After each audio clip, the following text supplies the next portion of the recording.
നമസ്കാരം. സംസ്ഥാന നിയമസഭാ തെരഞ്ഞെടുപ്പിന് പിന്നാലെ ഭരണ തുടർച്ചയുണ്ടാകുമെന്ന് LDF നേതൃത്വം ആവർത്തിക്കുമ്പോഴും പാർട്ടിക്കുള്ളിലെ ബൂത്ത് തല അവലോകന റിപ്പോർട്ടുകൾ പുറത്തുവരുമ്പോൾ ഇടത് ക്യാമ്പുകളിൽ പ്രതീക്ഷയും ആശങ്കയും ഒരുപോലെ നിഴലിക്കുകയാണ്. മന്ത്രിസഭയിലെ പ്രമുഖർ പോലും പരാജയപ്പെട്ടേക്കാമെന്ന മണ്ഡലം കമ്മിറ്റികളുടെ റിപ്പോർട്ടുകൾ CPM-നെ പ്രതിരോധത്തിലാക്കിയിരിക്കുകയാണ്. കഴിഞ്ഞ തവണ 14-ൽ 13 സീറ്റും നേടിയ തിരുവനന്തപുരം ജില്ലയിൽ ഇത്തവണ ചിത്രം മാറിയേക്കാമെന്നാണ് CPM വിലയിരുത്തൽ. നെയ്യാറ്റിൻകര, അരുവിക്കര, കാട്ടാക്കട നിയമമണ്ഡലങ്ങളിൽ വിജയിച്ചാൽ തന്നെ ഭൂരിപക്ഷം വളരെ കുറവായിരിക്കും. തിരുവനന്തപുരം, കോവളം സീറ്റുകളിൽ നിർത്തിയ പൊതു സ്വതന്ത്രരുടെ വിജയസാധ്യത കുറവാണെന്നാണ് പാർട്ടിയുടെ നിഗമനം. വർക്കല, ആറ്റിങ്ങൽ, പാറശാല എന്നിവിടങ്ങളിൽ വിജയം ഉറപ്പാണ്. വട്ടിയൂർക്കാവിൽ VK പ്രശാന്ത് കടുത്ത മത്സരം നേരിട്ടെങ്കിലും ജയിച്ചു കയറുമെന്നും പാർട്ടി വിലയിരുത്തുന്നു. പാലക്കാട് ജില്ലയിൽ CPM വലിയ ആത്മവിശ്വാസത്തിലാണ്. മന്ത്രി MB രാജേഷും VT ബൽറാമും ഏറ്റുമുട്ടിയ തൃത്താലയിൽ വിജയം ഉറപ്പാണെന്ന് ജില്ലാ സെക്രട്ടേറിയറ്റ് വിലയിരുത്തുന്നു. ജില്ലയിലെ 10 സിറ്റിംഗ് സീറ്റുകളും നിലനിർത്തും. പാലക്കാട്, മണ്ണാർക്കാട് സീറ്റുകളും തിരിച്ചുപിടിക്കുന്നത് പ്രയാസകരമാകും.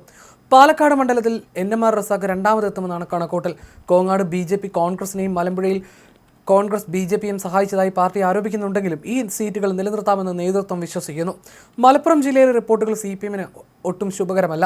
മന്ത്രി V അബ്ദുറഹിമാൻ തിരൂരിൽ പരാജയപ്പെട്ടേക്കാമെന്ന് പാർട്ടി ഭയപ്പെടുന്നു. കഴിഞ്ഞ തവണ LDF-നൊപ്പമായിരുന്ന താനൂരും ഇത്തവണ കൈവിട്ടു പോകാൻ സാധ്യതയുണ്ട്. പൊന്നാനിയിലും തവനൂരിലും ഭൂരിപക്ഷം വലിയ തോതിൽ കുറഞ്ഞാലും ഈ 2 സീറ്റുകൾ നിലനിർത്താമെന്ന നേരിയ ആശ്വാസത്തിലാണ് നേതൃത്വം. ഇടുക്കിയിൽ പീരുമേട്ടിൽ UDF സ്ഥാനാർത്ഥി സിറിയക് തോമസിന് അനുകൂലമായി ഉണ്ടായ സഹതാപ തരംഗം LDF-ന് പാരയാകും. ഉടുമ്പൻചോലയിലും ഇടുക്കിയിലും വിജയം ഉറപ്പാണ്. ദേവികുളത്ത് മത്സരം അതിശക്തമാണ്. കൊല്ലത്ത് 6 മുതൽ 9 സീറ്റുകൾ വരെ ലഭിക്കാം. കൊല്ലം, ചവറ, കുന്നത്തൂർ, കുണ്ടറ, പത്തനാപുരം മണ്ഡലങ്ങളിൽ ഫലം പ്രവചനാതീതമാണ്. കോഴിക്കോട് ജില്ലയിൽ 8 സീറ്റുകൾ ഉറപ്പാണ്. വടകര തിരിച്ചുപിടിക്കുമെന്ന് പ്രതീക്ഷിക്കുമ്പോഴും കോഴിക്കോട് സൗത്ത്, കുന്നമംഗലം, നാദാപുരം, കുറ്റ്യാടി, കൊയിലാണ്ടി സീറ്റുകളിൽ ആശങ്കയുണ്ട്. കണ്ണൂരിൽ സിറ്റിംഗ് സീറ്റുകൾ നിലനിർത്താമെന്നാണ് പ്രതീക്ഷ.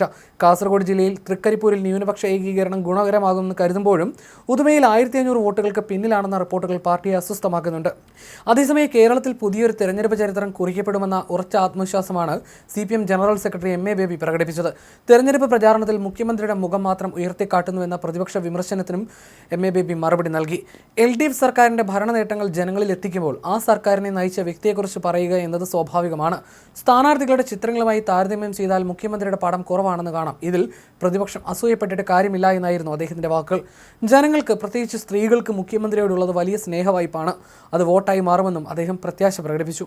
പ്രതിപക്ഷ നേതാക്കളെ പരിഹസിക്കാനും ബേബി മറന്നില്ല. VD സതീശനും K സുധാകരനും തമ്മിലുള്ള തർക്കങ്ങൾ പരാമർശിച്ചുകൊണ്ട് പ്രതിപക്ഷത്ത് മുഖം കാണിക്കാനുള്ള മത്സരമാണ് നടക്കുന്നതെന്ന് അദ്ദേഹം പരിഹസിച്ചു.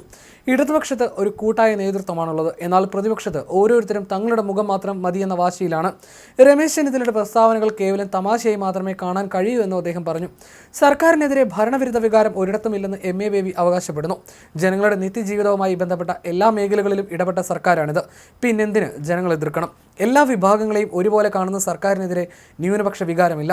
കേരളത്തിലെ ജനങ്ങളുടെ സാക്ഷരതയും വിവേകവും ഇതെല്ലാം തിരിച്ചറിയാൻ പര്യാപ്തമാണെന്നും അദ്ദേഹം വ്യക്തമാക്കി. കേരളം കണ്ടിട്ടില്ലാത്ത വിധം ഭരണ തുടർച്ചയ്ക്കുള്ള പുതിയ ചരിത്രം ജനങ്ങൾ ഇത്തവണ രേഖപ്പെടുത്തുമെന്ന ആത്മവിശ്വാസവും MA ബേബി പ്രകടിപ്പിച്ചു.